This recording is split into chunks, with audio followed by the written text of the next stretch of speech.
Shopping again? Bungad ng ama nito na makita ang dalagang maraming bitbit na shopping bags. Yes, Dad. Ang boring kasi eh. Kaya naisipan ko na lang mag-mall at mag-shopping na rin. Masayang tura naman ng dalaga at nilagay sa sofa ang kanyang mga pinamili. Dapat marunong ka magtipid ng pera mo, Kara. For what, Dad? Bakit kailangan ko magtipid kung alam kong presidente ang ama ko? Naiiling at natatawang sambit ng dalaga. Napahinga naman ng malalimang matanda. Talagang wala na itong pakialam sa halaga ng pera. Hindi porket presidente ako, kukonsitihin kita, Kara. Kailangan mo din matuto. Hindi habang buhay ganito ang magiging buhay mo. Anong ibig mo sabihin, Dad? Takang sambit nito sa ama at binaba sa sofa ang pinamili nitong mga damit. Naisipan kong ipadala na lang kita sa probinsya. Seryosong tugon ng ama nito. What? Seryoso ka, Daddy? Bakit? Dahil ba maluho ako?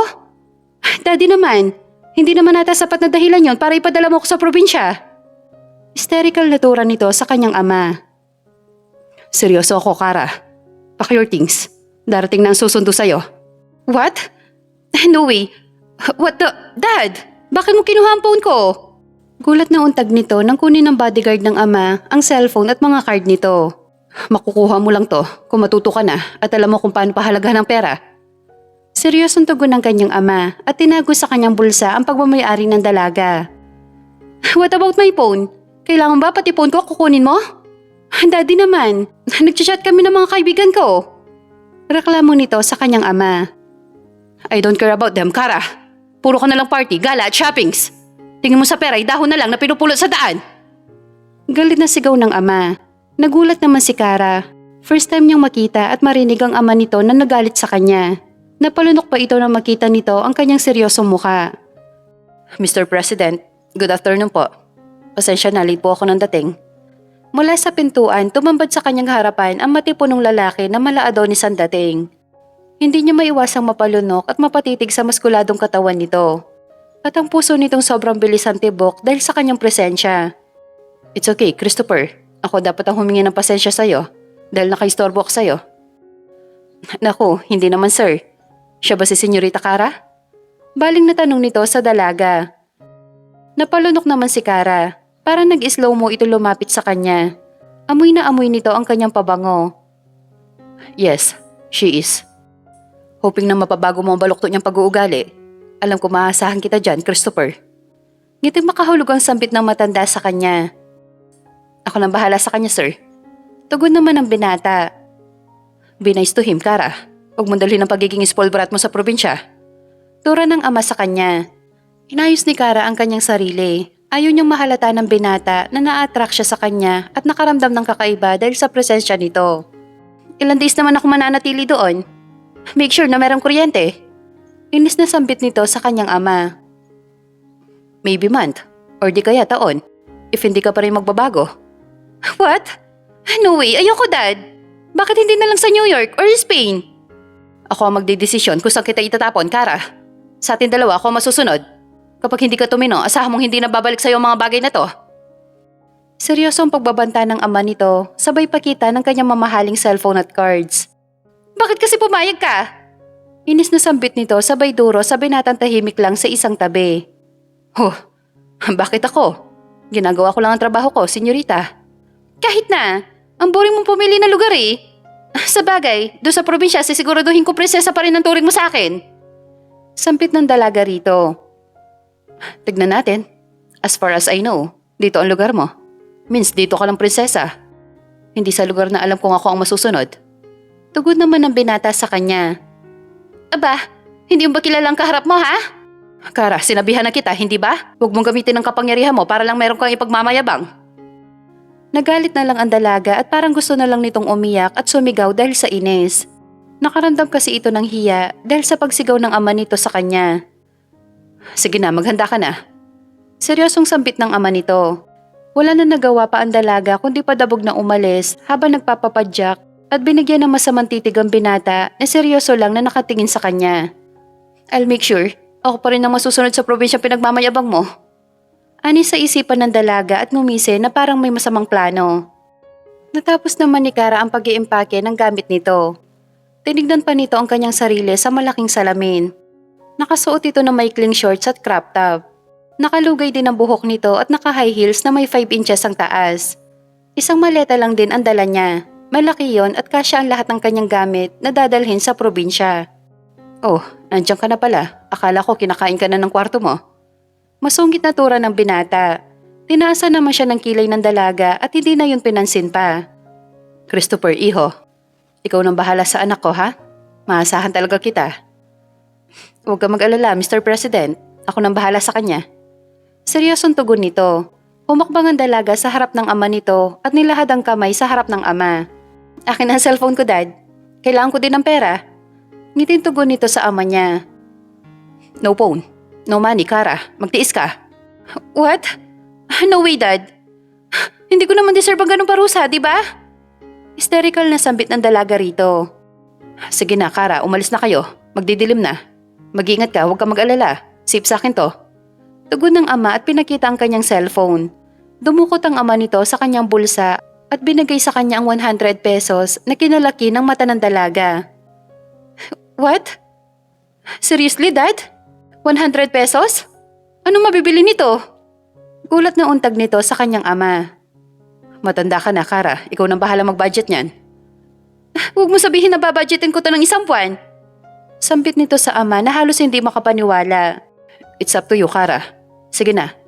Christopher, umalis na kayo. Marami pa akong gagawin. Tugon ng ama nito at tumakyat. Dad, seryoso ka ba?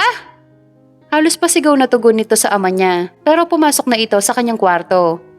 Inis namang kinuha ni Kara ang 100 pesos at nilagay sa kanyang bag at nagpapadyak na umalis habang sinasamaan nito ng tingin si Christopher na tila nang aasar.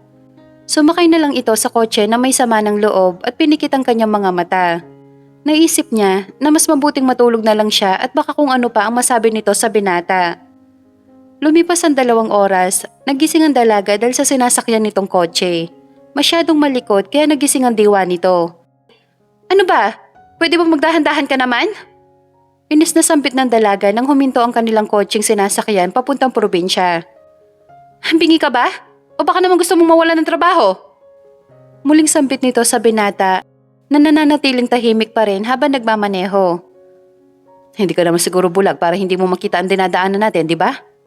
Seryosong tugon naman ng binata habang nakatuon sa harapan. Saan na ba tayo, ha? Malayo po ba ang probinsya nyo? Bakit maraming puno sa dinadaanan natin? Kinikilabutan tanong nito sa binata. Pansin niya kasi ang malalaking puno sa kanilang dinadaanan at sobrang kipot pa nito na sakto lang na makadaan ang kanilang sinasakyang kotse. Wala rin kabahay-bahay. Malapit na tayo. Hala, napasarap ang tulog ko. Mabuti na din yon para hindi mo makita ang daan. Sampit naman ito sa kanya. Anong ibig mo sabihin? May plano ka ba masama sa akin? Untag naman ang dalaga. Napapatingin pa ito sa paligid. Pero puro kakahuyan at damuhan ang kanyang nakikita. Bigla din ito nilukuban ng kaba. Anong tingin mo sa akin, kriminal? Saka sa itsura mong yan, hindi kita papatulan. Seryosong tugon naman ng binata. Napaisip bigla si Kara. Alam niya na hindi siya ipapahamak ng kanyang ama, kaya malaki ang tiwala nito sa kanya. Wala kang pakialam. Saka, haler, isa ka rin namang tauhan ng daddy ko, no? Isa ka rin bayarin. Nagkamali ka ata, Kara. Hindi ako bayaran ng daddy mo. Hindi mo ako kilala. Hindi ko kailangan ng pera ng daddy mo. Tugon ng binata sa kanya. Nakakunot noon naman ang dalaga dahil sa tinura ng binata. Bahagya pa itong natawa dahil hindi siya naniniwala doon. Seryoso ka? Kinakaya mo bang tauhan ka ng daddy ko? Beside, lahat ng gusto ko nasusunod. Mayabang na untag nito. Ngumisi naman ang binata. Tila naman hindi yun nagustuhan ng dalaga at nakakuyom ang kamay nitong nakatingin sa binata at galit ito nagsalita. Iniinsulto mo ba ako, ha?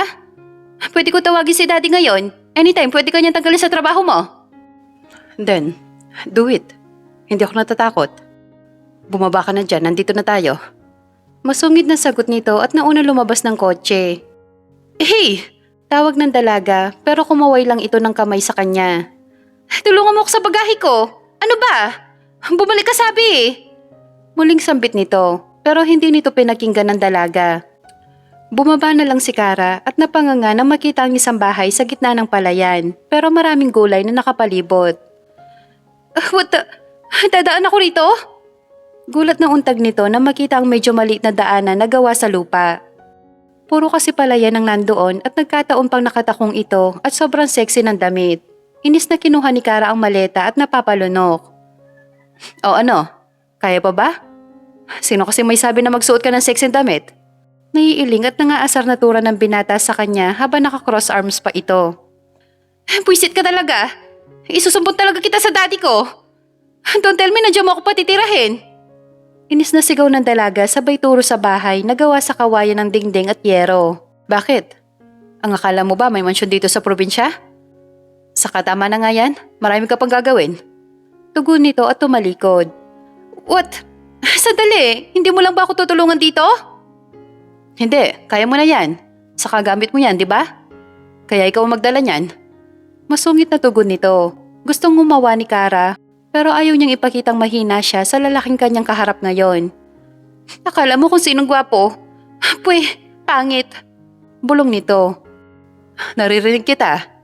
Imbis na titigan mo ako, pagtuunan mo na lang ng pansin yung dinadaanan mo. Baka mamaya mahulog ka pa sa putik. Sayang ang forma mo. Che, tumahimik ka nga. Inis na sigaw nito. Nandidiri naman si Kara dahil sa putik. Nanginginig pa ang binti nito dahil sa takot na baka nga mahulog siya. Palihim namang natatawa ang binata at minamatsyag ang dalagang sumusunod sa kanya na sobrang tagal maglakad. Hindi ka naman pagong, di ba? Kaya bilisan mo na, magdidilim na. Seryosong tura ng binata sa kanya. Pwede ba? Huwag mo akong pakialaman. Napasigaw na lang si Kara nang bumaon ng takong nito sa maputik na daan. Kasabay nun ay ang pagbagsak ng katawan nito sa palayan na puro putik. Yak! Daddy! Mangiyak-ngiyak na sigaw nito at pilit tinatanggal ang putik sa kanyang muka. Oh, bakit ka nandyan? Ilang palaka na ba nahuli mo? Nakakainis kung hinayupak ka. Mapapatay talaga kita. Inis na sigaw nito at kulang na lang mapatid na ang ugat nito sa kanyang leeg. Tumayo ka na lang dyan. Ako nang bahala rito. Natatawang untag nito. Napatigil naman si Kara na makita nito ang bahagyang pagtawa ng binata. Tila tumigil pansamantala ang oras nito at napanganga dahil sa kagwapuhan nito. Ano ka ba, Kara? Nakalimutan mo atang siyang dahilan kung bakit ka nahulog dyan. Ani sa kanyang isipan. Iniling nito ang kanyang ulo at kinuha ang sandals nito at tinapon sa binata. Pero agad nitong nasalo. Pwede ba? Ayoko makita ang pagmumukha mo. Aray! Napapadaing si Kara na maramdaman nito ang kanyang paa. Tila nasaktan ito dahil sa taas ng high heels nito.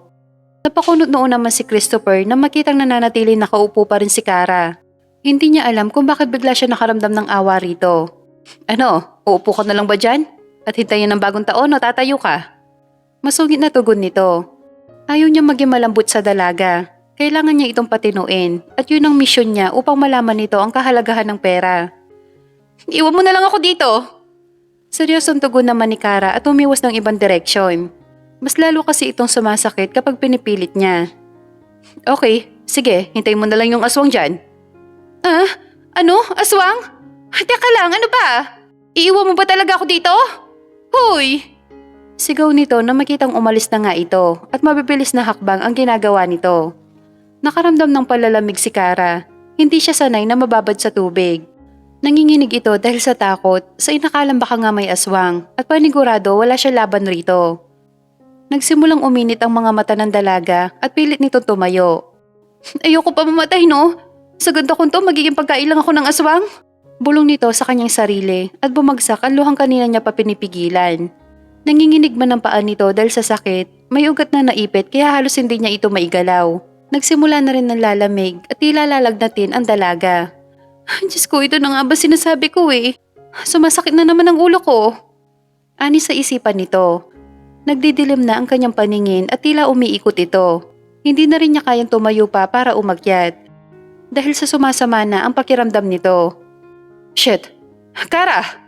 Huling narinig nito nang tuluyang kinain ng dilim ang diwa nito. Di naman maiwasang mapamura ni Christopher nang hawakan nito ang noo ng dalaga at mainit ito. Shit! Para napaka-sensitive naman ata nito sa tubig palaya. Nilagnat na nga, namamantal pa. Inis na bulong ni Christopher sa sarili habang napabuga ng hangin. Nawalan ito ng malay at namamantal ang kanyang mga balat. Inis niyang kinuha ang malaking kumot. Guys, Wala naman akong kapitbahay dito para tawagan at ipabihis ang babaeng to. Muling bulong nito. Napapalunok pa ito habang pinupunasan ang maputing balat ng dalaga. Hindi niya maiwasang makaramdam ng kakaiba, lalo na't lalaki siya. Christopher, gumising ka. Saway nito sa kanyang isipan at saka nito iniling ang kanyang ulo at muling huminga ng malalim. Kaya ko to.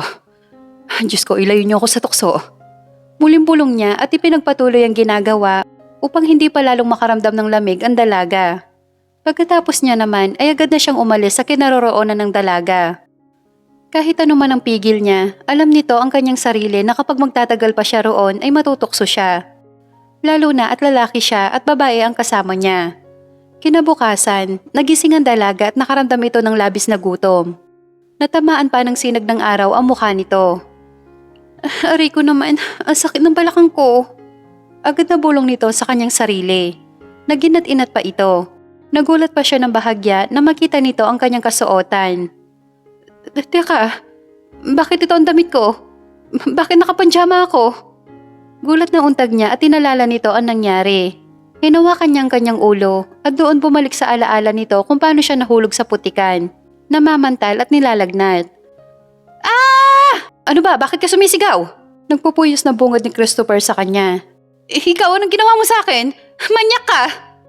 Galit na sigaw niya at binato niya ito ng unan. Namumula na rin ang mukha nito sa isipin na baka ito ang nagbihis sa kanya. Ako? May ginawa sa'yo? Ano sa tingin mo, ha? Nagmamaang-maangang ka pang hinayupak ka. Sino nagpalit ng damit ko? Ako. Ano? Halos pasigaw na singhal naman ng dalaga at nanlalaki ang mga matang nakatingin sa binatang seryoso lang na nakatitig sa kanya. Huwag kang OA. Wala akong nakita. Tugod naman niya kay Kara na halos umusok ang kanyang ilong dahil sa galit at hiya. Anong walang nakita? Sa tingin mo ba maniniwala ako sa'yo? Puti ba ang panty ko? Nauutal at nahihiyang sambit nito. Gusto niyang sumigaw, magwala sa harap ng binata. Pero hindi niya magawa dahil nandyan sa harap niya ang binata nagbihis sa kanya. Huwag kang mag-alala, wala naman akong balak na tignan yan. Binihisan lang kita, tinanggal ko ang underwear mo kasama ng kumot. Kaya wala akong nakita. Seryosong tugon nito. Nakita naman ni Kara ang pamumula ng kanyang tenga. Yun kasi ang basihan niya sa lalaki. Kung nagsasabi ito ng totoo sa mga salitang binitawan nito. Paano kung nagsisinungaling ka, ha? Paano kung pinagsamantalahan mo talaga ako? Tignan mo ang sarili mo.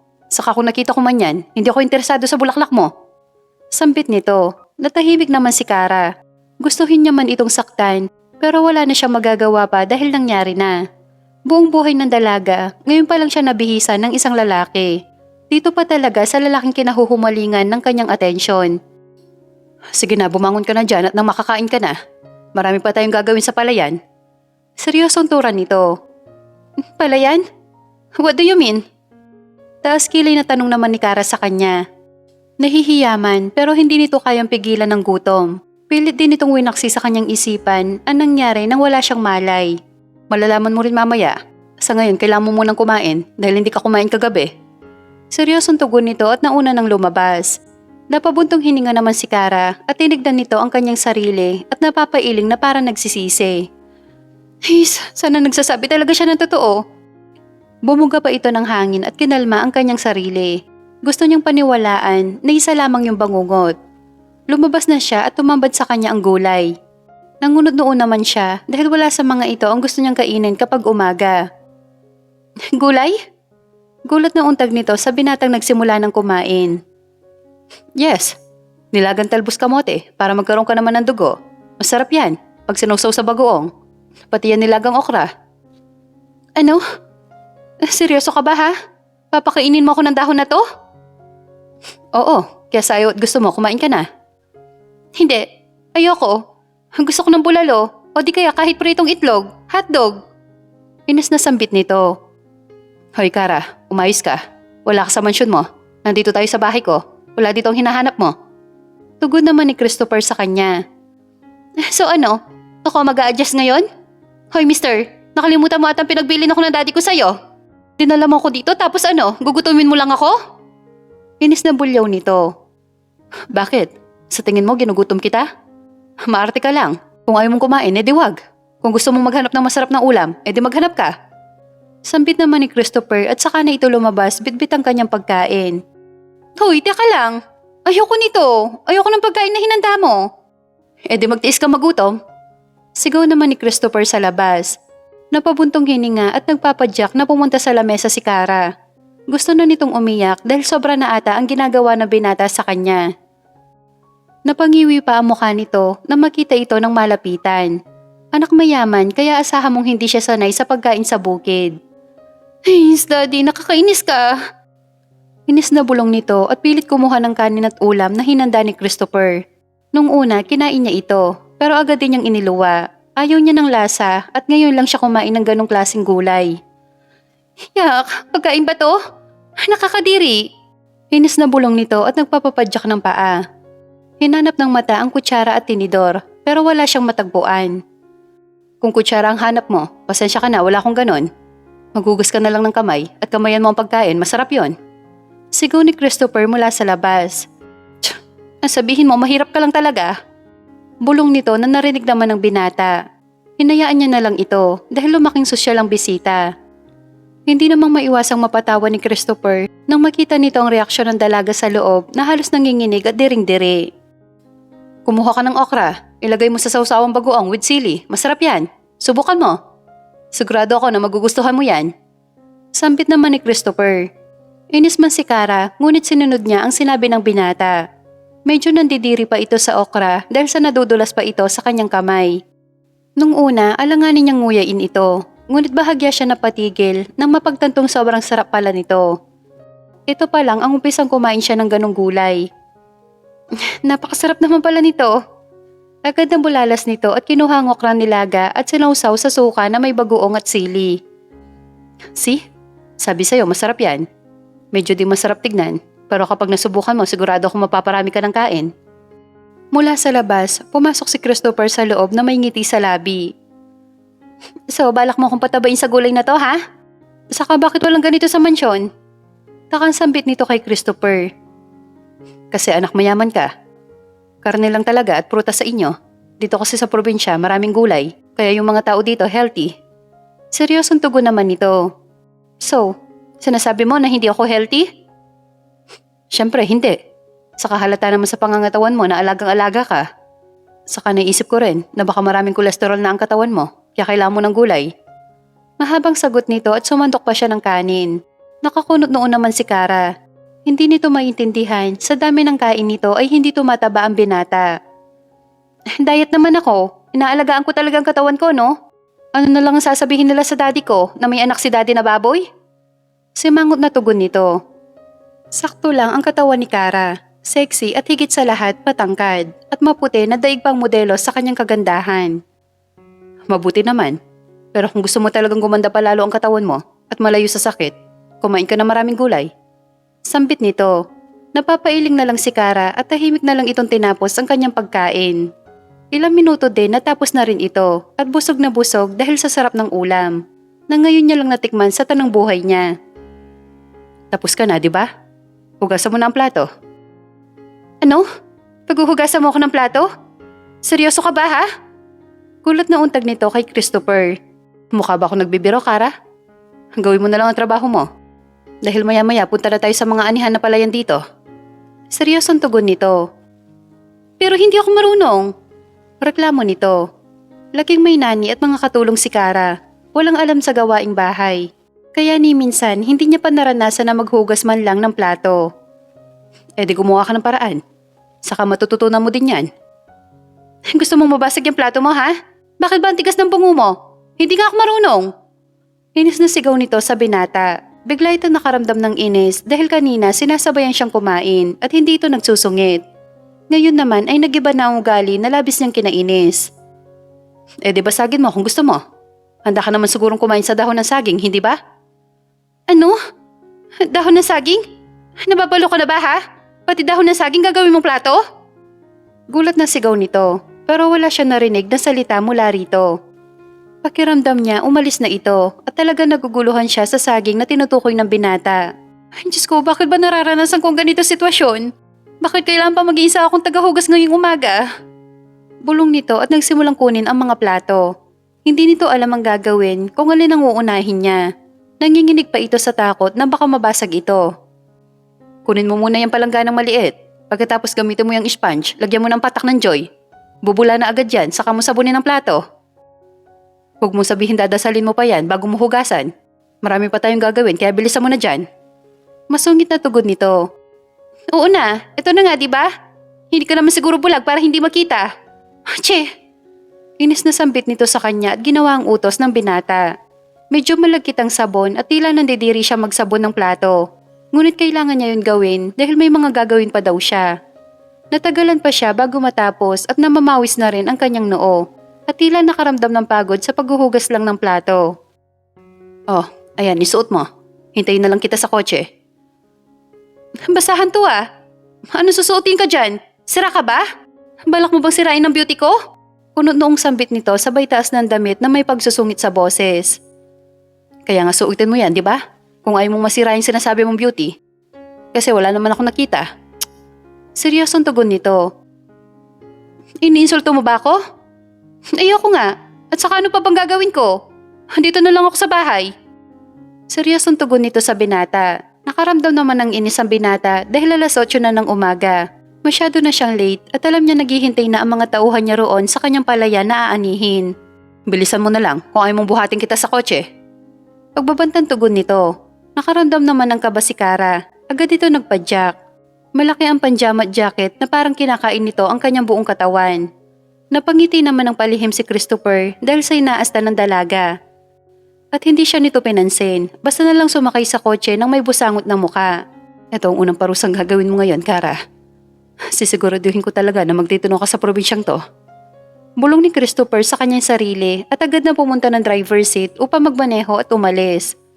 Makalipas ng 1.5 oras, dumating na din sila. Hindi maiwasang mapahanga ni Kara nang makita ang malapad na palayan na aanihin. Marami na rin ang mga taong naroon at tila naghihintay. Good morning sir, dumating na din kayo. Good morning din, Mang Marsing. Pasensya na, nalita ko ng dating. Kumusta kayo? Saka pwede niyo na simulan. Ngiting tugon nito. Sir? Wala sa sariling banggit ni Kara. Napunta sa kanya ang atensyon ng lahat. Wow, sir. Girlfriend niyo po ba yan? Ang gandang bata. Tanong ng isang matanda na si Aling Rosa. Naku, hindi po Aling Rosa. Masyado tayong mababa para sa kanya. Kamot-ulong sagot naman ni Christopher. Marami nakatitig kay Kara, kaya hindi nito maiwasang mailang dahil tila kinikilatis siya ng mga ito. Para nakita ko na siya. Nakalimutan ko lang kung saan. Isang binatang lalaki ang nag-iisip at pilit inaalala kung saan nga niya ito nakita. Naku Alvin, tama na yan, magsimula na kayo. Yes sir, pasensya na. Nagsibalikan sila sa pagtatrabaho. Pero hindi pa rin ito maiwasang alalahanin kung saan niya nga nakita si Kara. Bakit sir ang tawag nila sa'yo rito? Hindi na nakapagpigil pa si Kara at bahagya na itong napatanong. Naku iha, siya ang amo namin rito. Siya nagmamayari ng malawak na lupain dito. Etong pala yan, sa kanya lahat yan. Nabaling ang atensyon ni Kara kay Mang Marsing na may gulat na ekspresyon. Ano? Totoo ba to? Ikaw ang nagmamayari nito pero bahay mo kawayan? Gulat na untag nito na may naguguluhang mukha kay Christopher. Hindi tayo nandito para laitin mo ang bahay ko, Kara. Nandito ka para tumulong ka sa pag-ani ng palayan ko. Yan, isang sako sa'yo. Seryosong tugon ni Christopher sa kanya.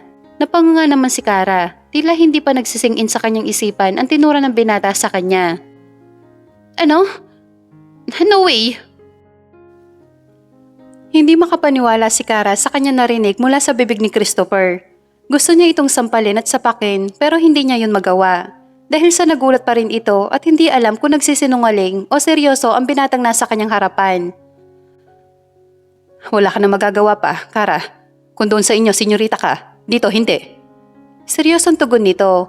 Napasinghap naman ang mga taong naroon. Naawa sila dahil nakita nilang maputi ito at walang alam gawin. No! I'll swear, isusumbong kita sa daddy ko! Inis na sigaw nito at akmang aalis na sana, ngunit hindi nito alam kung saan siya pupunta. Eh di magsumbong ka. Alam mong sang-ayon ng daddy mo sa ginagawa kong to. Isipin mo, nasa puder kita. Gagawin ko lahat ng gusto ko. Sambit nito. Ayoko! Hindi mo to magagawa sa akin. Sisiguraduhin ko talaga na mapapagalitan ka ng daddy ko. Hindi porke malawak ang kalupaan mo. Isang pitik lang yan ng daddy ko, mawawala lahat ng pinaghirapan mo. Mangiyak-ngiyak na sigaw ni Kara at hindi sinadyang natisod at muntikan pa itong matumba sa putik. Mabuti na lang at nakabalansi siya. Nagulat na lang ito nang tinapon sa harapan nito ang isang sako. Oh, ayan, punuin mo yan. Wala kang kakainin hanggat hindi mo na pupuno yan. Nandiyan ka na kaya gawin mo na. Hindi mo magagawa sa akin to, Christopher. Hindi. Hindi ka ang daddy ko. Hindi ako papayag sa utos mo. Mas pipiliin ko na lang umuwi kaysa gawin to. Seryosong tugon nito at akmang aakyat na sana ito nang muli magsalita si Christopher. Diyan mo malalaman kung gaano kahirap maghanap ng pera, Kara. Maluho ka, di ba? Mahilig ka mag-shopping. Magwaldas ng pera sa mga walang kwentang bagay. Untag nito. Nakikita mo sila, di ba? Bago sila makahanap ng pera, kailangan nila magbanat ng buto, magtrabaho para may makain ng pamilya, magtrabaho para masuportahan ang pangangailangan nila araw-araw. Muling sambit nito sabay turo sa kanyang mga trabahante. Napatingin si Kara. Hindi nito alam kung bakit pakiramdam niya sumikip ang dibdib nito sa hindi malaman dahilan. Meron pa ito nakikita mga 10 taong gulang, 15 anyos na mga nagtatrabaho. Para sa kanya, imbis na mag-aral sila, ay mas pinili na lang nila na magtrabaho upang kumita. Hindi ko naman kasalanan kung ganyan ang buhay nila. Baliw ka ba? Lumaki ako may marangyang buhay. Masisisi mo ba ako nun, ha? Anas nito. Alam mo, kaya nga dinala kita rito, di ba? Para maranasan mo kung gaano kahirap maghanap ng pera. Seryosong tugon nito. Wala akong pakialam. Ihatid mo na lang ako sa daddy ko. Doon malaya akong gumastos, no? Saka ano namang mapapala ko rito kung mapuno ko yung sako na yan? Inis na sambit nito. Patuloy lang ang mga trabahador na nagtatrabaho at hinahayaan na lang ang dalawa na nagtatalo. Bibigyan kita ng pera. Gusto mong kumain ng masarap na pagkain, hindi ba? Taas kilay na sagot naman ni Christopher at naka-cross arms. Ano? Bibigyan? Hoy, hindi ko kailangan ng pera mo, no? May pera ako. Alam ko, meron ka namang 100, di ba? Saka nakalimutan mo ata kung bakit ka nandito. Lahat ng ginagawa ko pahintulot ng ama mo yon. Tugon nito, napalunok naman si Kara at palihim na kinuyom ang kamao. At inis na tinignan ng masama ang binata. Ano? Hindi yung magagawa ng daddy ko, no? Saka kung hindi mo ko ihahatid, di uuwi ako. Inis na untag nito. Umuwi ka. Bakit? May pera ka ba? Natatawang sambit naman ni Christopher. Napalunok naman si Kara at tila napaisip. Wala siyang pera. Wala rin siyang cellphone para tawagan ng ama. Di gagawa ko ng paraan. Turan nito at umiwas ng ibang direksyon. Mas lalo naman napahalakak sa tawa ang binata at naiiling na tinitigan niya ito. Wala kang alam na gawin, di ba? Kaya kung gusto mong umuwi ng Maynila, magtrabaho ka sa palayan ko. 500 sa isang araw. Bakit? Magkano bang pamasahe papunta Maynila, ha?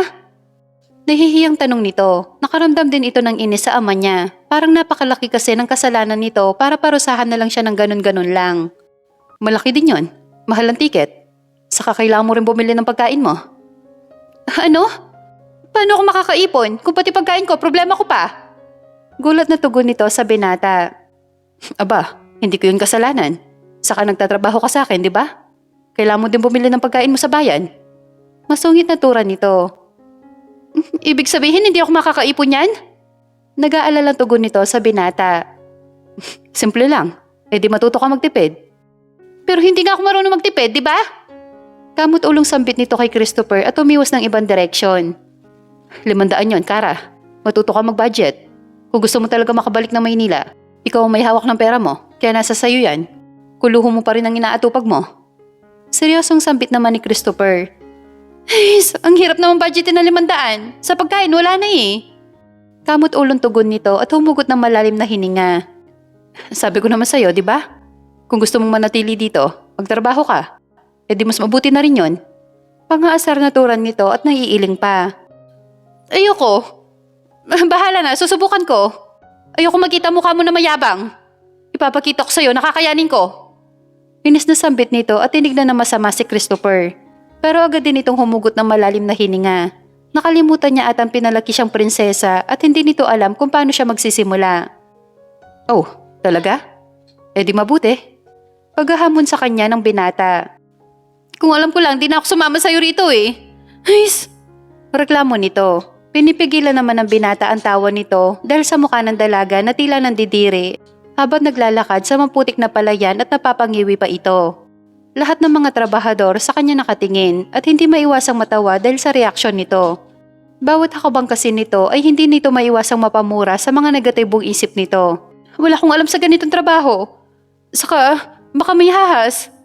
Dagdag nito at umiwas ng ibang direksyon na tila nakaramdam ng hiya. Huwag ka mag-alala.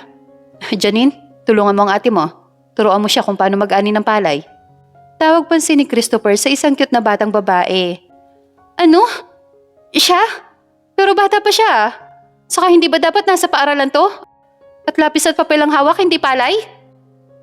Okay lang po, ate ganda. Malayo pong eskwelahan rito eh.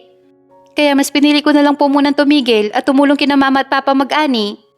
Ngiting tugon nito at nagumpisang turuan ng dalaga. Bumuntong hininga naman si Kara. Pakiramdam niya, parang kinukumot ang puso nito sa awa. Sa murang edad nito, alam na ang hirap ng buhay. Buong buhay niya, hindi niya pa yun naranasan. Pakiramdam tuloy ni Kara, maswerte na ata siya dahil yun ang naging buhay niya. Sige, basta sa susunod mag-aaral ka ha? Biglang nabanggit na lang ni Kara. Ginawa na lang nito ang turo ni Janine sa kanya. Masama nitong tinitigan si Christopher dahil sa pinagawa nito sa kanya. Sabi ko ako masusunod eh. Nanalo pa mo akong na to. Ani sa kanyang isipan at nagpatuloy sa ginagawa dahil sa tirik ng araw. Medyo nasaktan pa ito dahil sa maputing balat nito. Bigla tuloy ito nakaramdam ng takot na baka masunog ang balat niya. Samantala, hindi naman maiwasang mapangiti ni Christopher na makita nagsimula na magtrabaho si Kara. Sir, mukhang in love kayo ah. Naku, hindi po Mang Marsing. Hanggat hindi nagbabago yan, hindi ko muna gugustuhin. Ngiting tugon naman ni Christopher at saka naman ito naiiling. Mukhang hindi siya sanay sir. Tignan mo, panay punas ng pawis at parang naiinitan na siya. Ganyan talaga yan, Mang Marsing. Anak mayaman kaya magtiis siya. Para naman malaman niya kung gaano kahirap maghanap ng pera, di ba? Seryosong tugon ni Christopher at panay sulyap kay Kara na patuloy pa rin sa pagsunod sa ginagawa ni Janine. Kaya naman pala, hindi ba magagalit ang ama niyan? Siyempre, hindi. Gusto daw patinuin. Malas lang niya dahil ako napili ng ama niya. Natatawang sagot nito kay Mang Marsing. Bumuntong hininga naman si Christopher at kumunot ang noon nito nang mapansin ng isang trabahador nitong binata na lumapit sa kinaroroonan ni Kara at Janine. Hindi nito kilala ang binata. Kaya alam niyang bagong trabahante ito na kinuha ni Mang Marsing. Sir, ayos ka lang po ba? Bakit parang galit ka dyan? Takang tanong naman ng matanda. Si Mang Marsing kasi ang pinagkakatiwalaan niya pagdating sa pagkuha ng mga bagong trabahante. Malawak ang kanyang palayan kaya kailangan ng panibagong trabahador. Mang Marsing, sino lalaking yan? Seryosong tanong nito sa matanda. Napalunok naman ng matanda nang mapansin tila na wala bigla ang mood ng kanyang amo at napalitan ng seryosong muka. Naku sir, bagong trabahador. Kinuha ko kanina sa bayan. Sambit ng matanda. Napatango naman si Christopher at saka ito tumango at tumayo na may seryosong muka. Nakakuyong pa ang kamay nito. Aba, ang lapad ng ngiti ah. Kung sa akin, daig pa ang tigre. Inis na bulong ni Christopher sa sarili. Napakamot naman sa ulo ang matanda at narinig ang bulong ng amo nito. Naiiling na lang ito na tinignan itong pumunta sa gawin nila. Hoy, ikaw, bago ka lang di ba? Masungit na untag nito sa binata na si Nico na ang lawak ng ngiti nito. Opo sir, pasensya na po, bibigyan ko lang po siya ng extra jacket para gawing sombrero. Kinakabahan tugon nito. Nakaramdam kasi ito ng kaba dahil sa seryosong boses ng amo nito. At parang gusto na nitong pumatay dahil sa galit nitong muka. Saka ano bang pakialam mo ha? Huwag kang nag-iistorbo dyan? Inis na bulyaw ni Kara. Meron akong pakialam. Binabayaran ko kayo, hindi para lang magchismisan kayo dyan. Ikaw, bumalik ka na sa pwesto mo kung gusto mo pang makabalik bukas. Masungit na tugon nito at tinaasan ng kilay si Kara. Aba, ano sa tingin mo, chismis to? Kung tutuusin, ikaw ang chismoso. Ang layo mo, nakarating ka dito. Lalaking walang bayag. Inis na bulyaw naman ni Kara. Ano sabi mo? Lalaking walang bayag? Aba, matapang ka ah. Ipapakita ko sa iyo ang hinahanap mo. Talaga sinusubukan mo ako ah. Seryosong untag naman nito at bahagyang bumaba. Natigilan naman ang mga naroon at tila naghihintay sa susunod na hakbang sa gagawin ng kanilang boss. Teka, anong ginagawa mo ha? Lumayo ka nga, hinayupak ka? Nauutal at kinakabahan tugon ni Kara. Ang sabi mo, di ba? Wala akong bayag. Kaya ipapakita ko sa iyo yon. Ano? Bastos ka talagang chismosong palaka ka. Umalis ka nga sa harapan ko. Nakita mong may bata, di ba? Alis! Inis na bulyaw nito habang namumula. Hindi dahil sa sikat ng araw kundi sa kaba na baka kung anong gawin nito sa kanya.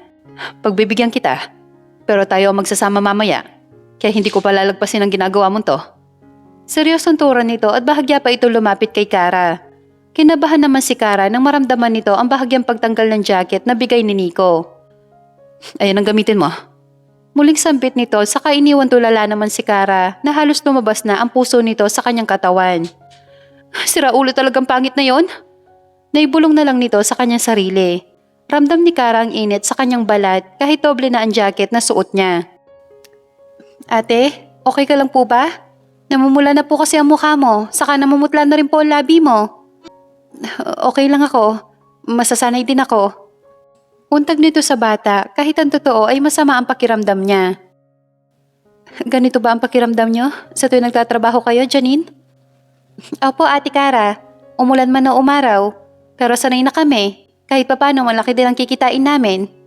Ngiting tugon nito. Malaki na sa inyong 500? Naku, magkakasakit kayo sa ganitong pamumuhay. Gulat na untag nito at inis na nag-harvest. Ramdam nito ang paghahapdi ng kamay niya dahil nasusugatan siya. At panay punas sa pawis nito sa mukha na nagsisimulang makaramdam ng pangangati. Malaki na yon, ate. Kahit papano makakabili na kami ng masarap na pagkain. Ano namang mabibili ng 500? Kunod noon tanong nito sa batang kasama. Pansin niya rito ang bilis at tila kabisado na nito ang pag-harvest nang hindi man lang nasusugatan at nakakaramdam ng pagod. Hindi gaya niya na parang nawawalan na ng malay sa tirik ng araw. Bigas, saka bihon at sardinas, ate. Masarap na yon para pang ulam namin sa gabi. Saka kahit papano nakakaipon din si mama pang umagang pang ulam. Masayang sambit nito. Hindi alam ni Kara pero biglang tumulo ang luha sa mga mata niya. Tila napagtanto niya na marami na rin siya nagastos na perang panluho nito. Hindi niya akalain na ang sardinas na pinapakain sa alaga nilang aso at pusa ay masarap na ulam pala yon sa mga taong naroon. Tila sumikip ang dibdib niya sa malamang winawaldas niya lang ang perang bigay sa kanya ng daddy niya. Habang ang mga tao doon ay naghihirap para lang kumita ng 500 sa isang araw. Magsitigil muna kayo at magmerienda! Sigaw ni Christopher sa kanila. Ay, salamat. Naibulong na lang ni Kara sa kanyang sarili at saka ito umahon at nakita ang sako. Napakamot ulo pa ito dahil alam niyang si Janine ang nakarami roon. Busangot pa itong sumunod sa bata habang masayang lumapit sa mga nagkumpulang trabahador. Wow, ang sarap naman ng merienda na yan, nanay. Rinig ni Kara na sambit ng bata. Oh, eto sa'yo. Abot ni Christopher na may malapad na ngiti sa kanyang labi. Napangiwi naman si Kara na makitang tinapay yon at juice. Seryoso ka? Yan ang pinagmamayabang mong merienda? Gulat na untag nito at tinanggal ang jacket dahil sa tila kakapusan na siya ng hininga dahil sa sobrang init. Bakit? May reklamo ka? Pasalamat ka nga, may merienda ka. Kahit konti lang ang naging trabaho mo. Anong konti ka dyan? Magpapainit pa ba ako kung konti lang sa akin? Inis na bulyaw nito kay Christopher at sinamaan ng tingin. Bakit sa kanila soft drinks? Anong tingin mo sa akin, bata? Muling sambit nito at tinabig na lang ang juice at tinapay at mabilis ito naglakad papunta sa kotse. Hoy, Kara, ano ba? Hindi ka ba nahihiya? Pinapakita mo na naman ang pagiging spoiled brat mo. I don't care. Magkasakit ka sanang hinayupak ka. Inis na untag nito at hindi na nito napigilang mapatulo ang luha nito sa kanyang mga mata. Masama ang loob niya dahil sa binigay sa kanya. Napaka-unfair nun dahil kanina pa siya nauuhaw sa coke na yon. Ngunit hindi nito akalain na Diyos pala ang ibibigay sa kanya imbis na para yun sa bata. Padabog itong pumunta sa likod ng kotse at nakakita ng mayabong puno at doon nagtungo. Doon niya nakita ang balat nitong tila nasusunog na dahil sa init ng panahon. Busangot ito na pahawak sa kanyang muka dahil nakaramdam ito ng pangahapdi. Mami, inaalagaan mo balat na to pero dahil sa taong yun nasira na. Bulong nito at mas lalo siya napahagulgol. Doon niya naramdaman ang matinding sakit ng kanyang katawan dahil siguro sa pagyuko nito. Pati na rin si Daddy, ang sama-sama niya. Muling sambit nito at bigla siya nakaramdam ng pananakit ng ulo. Napahawak siya sa kanyang ilong na may mainit na likidong tumulo doon. Nagulat pa ito na makitang dugo yon. Kara! Kinakabahan tawag ni Christopher dahil sinundan niya ito. May hawak itong tinapay at soft drinks. Tinignan siya ng masama ni Kara at bahagya itong tumayo at tumatras. Huwag ka lalapit dito! Nakakainis ka! Sigaw nito at tila umiikot ang paningin niya. Shit! Kara!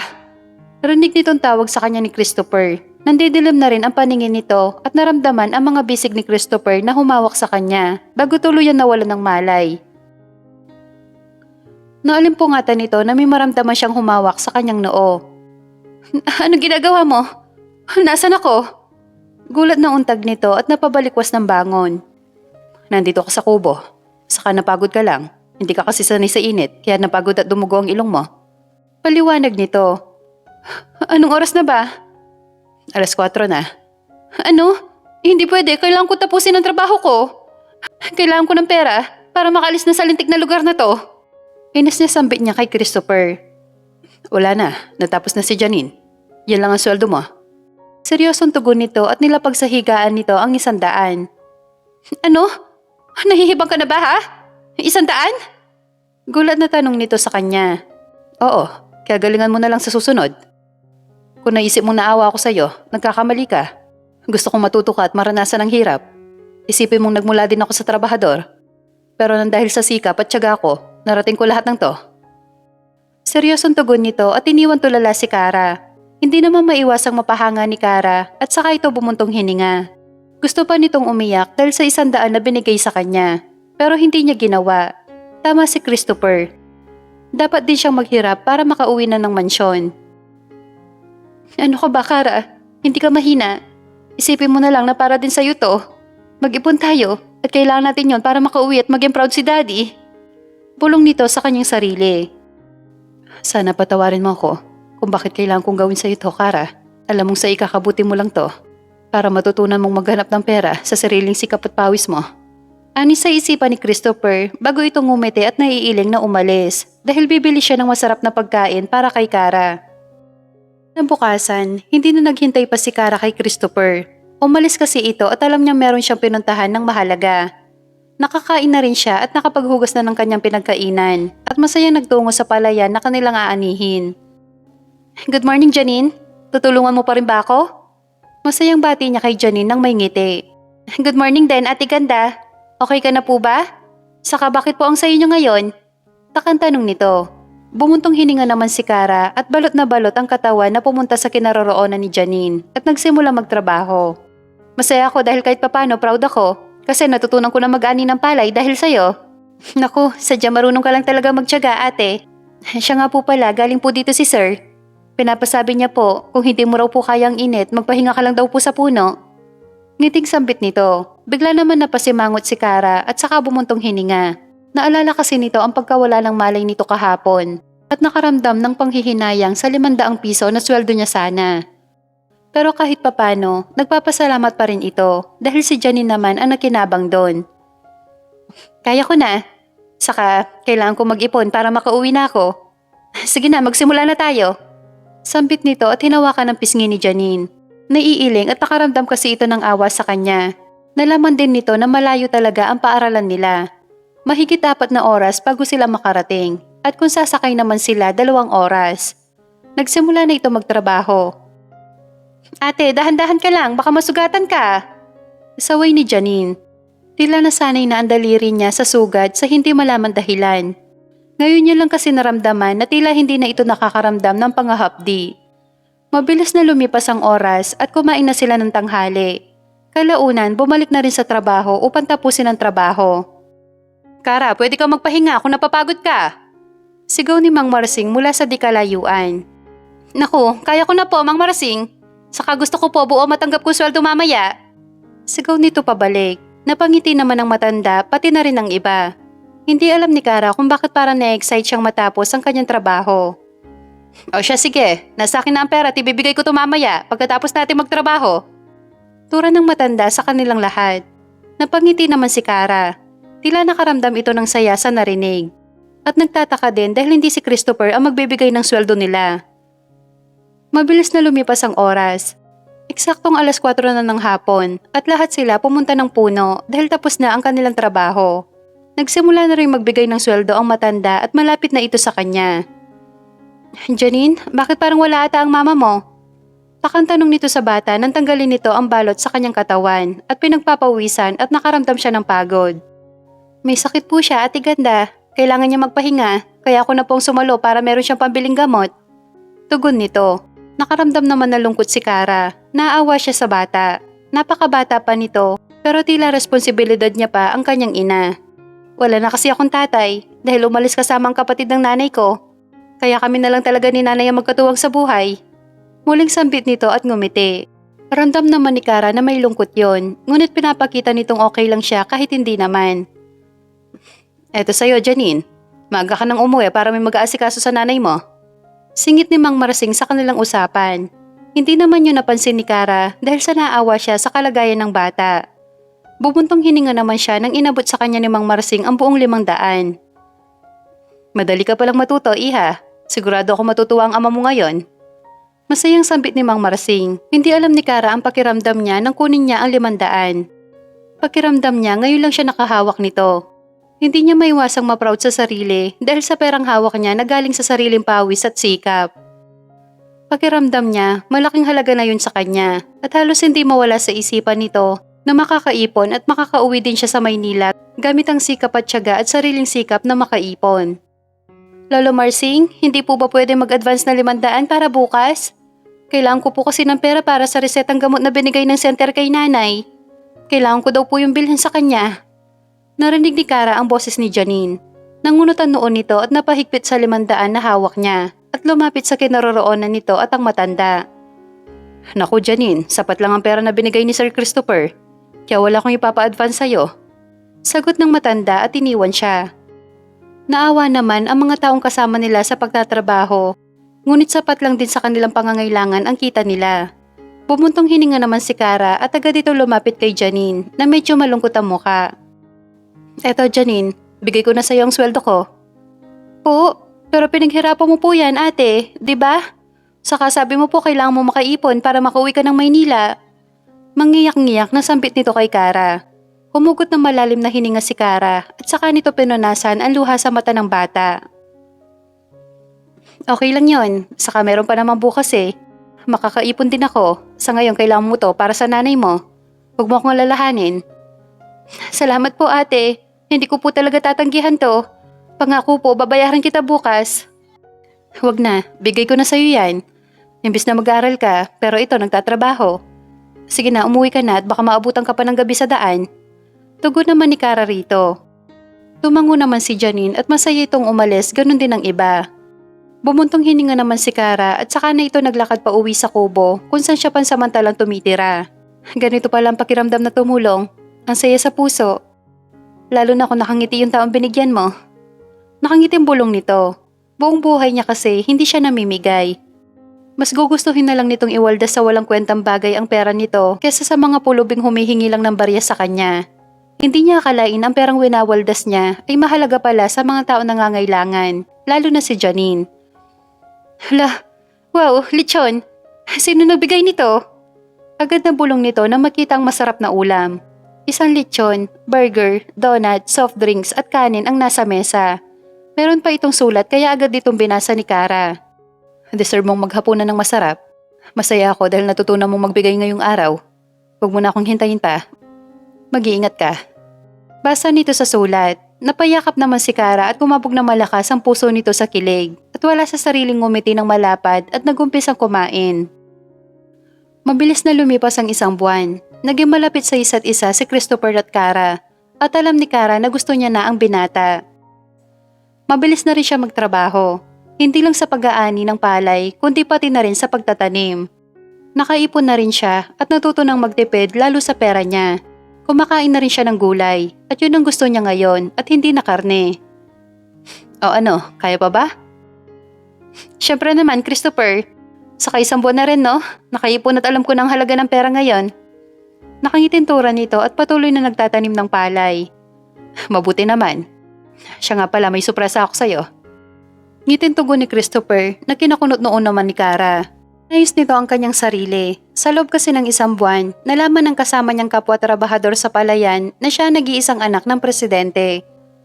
At kailangan niyang maparusahan dahil yun ang kagustuhan ng kanyang ama. Ha? Surprise? Ano naman yon? Takang tanong nito at kumabog na malakas ang puso nito sa hindi malaman dahilan. Nalaman din nito na may malaking mansyon pala si Christopher sa bayan. At doon talaga siya nakatira at siya ang pinakamayaman sa kanilang probinsya. Hindi ko akalain ng anak kong maarte, mahilig sa shoppings at magwaldas ng pera. Natutunan rin maghanap ng pera sa sariling sikap at tiyaga. Daddy? Gulat na untag ni Kara nang marinig ang pamilyar na boses sa likuran ni Christopher. Daddy? Muling sambit nito at agad na tumakbo patungo sa ama at niyakap na mahigpit. Anak, patawarin mo ako kung bakit kailangan mong maranasan ang lahat ng to. Malungkot na sambit ng ama nito dahil sa itsura ng anak nitong medyo nangingitim na at basahan ng suot imbis na sexy damit gaya ng kagawian niya. Ano ka ba, Daddy? Hindi mo kasalanan. Alam kong ginawa mo lang naman to para malaman ko kung gaano kahirap maghanap ng pera. Sorry kung minsan ang tingin ko sa pera ay dahon lang na basta lang itatapon. Umiiyak na tugon nito. Namiss niya ang ama niya kaya hindi niya maiwasang mapaiyak. Hinagod naman ng ama niya ang likuran niya at ngumiti dahil sa laki ng pinagbago nito. Maraming guard ang ama nito at ang mga magsasaka ay hindi maiwasang mapahangat kumustahin ito. Dahil hindi nila akalain na makikita nila sa palayan ang kanilang presidente. Tama na yan. Kaya nga nandito ako para bumalik ka na ng Maynila. Malaki ang pasasalamat ko kay Christopher dahil binago ka niya, anak. Masayang turan nito. Nawala ang ngiti sa labi ni Kara at napalitan ito ng lungkot. Tila nawala na sa isipan nitong bumalik ng Maynila dahil pakiramdam niya masaya na siya sa probinsya. Kasama si Christopher at Janine. Lalo na ang mga magsasaka na kasama niya sa loob ng isang buwan. Oh, bakit parang malungkot ka? May nasabi ba akong mali? Dagdag nito at hinawakan ng ama niya ang kanyang muka. Dad, ano kasi? Nahihiya siyang sabihin yon sa ama niya. Ngunit pansin ng ama nito kaya agad itong napangiti. May tinatago ka ba sa akin, Kara? Tanong nito. Bumuntong hininga naman si Kara saka umiwas ng tingin kay Christopher na may ngiti sa labi at napansin din nito na may lungkot sa muka. Wala, Daddy. Ano kasi? Ay, paano ko ba sasabihin? Kamot-ulong tugon nito sa ama kaya hindi nila maiwasang mapatawa sa inasta ng dalaga. Sabihin mo na kasi, ate. Sabihin mong hindi mo kayang iwan si Sir Christopher kasi umiibig ka na sa kanya. Hoy, Janine, kahit talaga kailan, tabas ng dila mo. Nahihiyang saway ni Kara at nakaramdam ng pangiinit sa mukha nito. Napalunok pa ito na makita ang mas lumapad pa ang ngiti ni Christopher.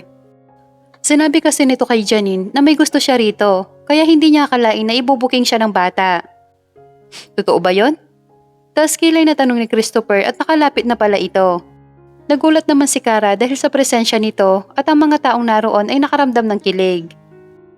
Masisisi mo ba ako? Saka nandyan na ang daddy ko, kalimutan mo na lang. Bakit ko yung kakalimutan kung pareho lang tayo ng nararamdaman? Natigilan si Kara. Ang kabang nararamdaman nito, mas lalong tumindi at nakita nito ang ama na seryoso nakatingin sa kanila. Daddy oh! Boto ako kay Christopher, anak. Siya din ang lalaking gusto ko para sa'yo. Laglag pa nga naman si Kara sa narinig at naghiyawan ang lahat ng taong naroon. O diba? Paano ba yan? Boto si Sir President sa akin. Pwede ko ba ulit marinig na gusto mo ako? Wala pa nga akong sinasabi sa'yo eh. Saka oo na, masama ba yon? Hindi. Ganun na lang ang gulat ni Kara nang kabigin siya ni Christopher at binigyan ng matamis na halik. Napatakip naman ng mata si Janine habang ang iba naman ay kinikilig. At hindi maiwasang makaramdam ng saya sa boss nila magkakanobya na. Oh, tama na yan. Sa simbahan nyo na yan ituloy. Natatawang sambit ng ama ni Kara. Napabitaw naman ito sa halik nang marinig yon. Dahil kakapusan na ata siya ng hininga dahil sa halik ni Christopher. I love you, spoiled brat ko. Bulong ni Christopher nang hapitin nito ang kanyang bewang at inalalayang maglakad paalis. I love you, Mr. Sungit, na walang patawad. Pero kahit ganon, mahal pa rin kita. Ngiting tugon ni Kara at masayang sumunod sa ama. Masaya ito dahil sa wakas natutunan na rin niya kung paano magtipid at maghirap bago kumita ng pera.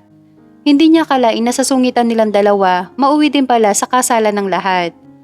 Mabilis na lumipas ang 3 taon. Binayayaan din sila ng isang lalaking anak. At ang mawaldas sa perang si Kara ay ginamit niya na ito sa magandang paraan. Nagpatayo siya ng malaking eskwelahan sa probinsya. Nagpatayo din ng health center na libre upang matulungan ang mga mamamayan. Si Janine naman ay nag-aaral na at nasa grade 3 na ito.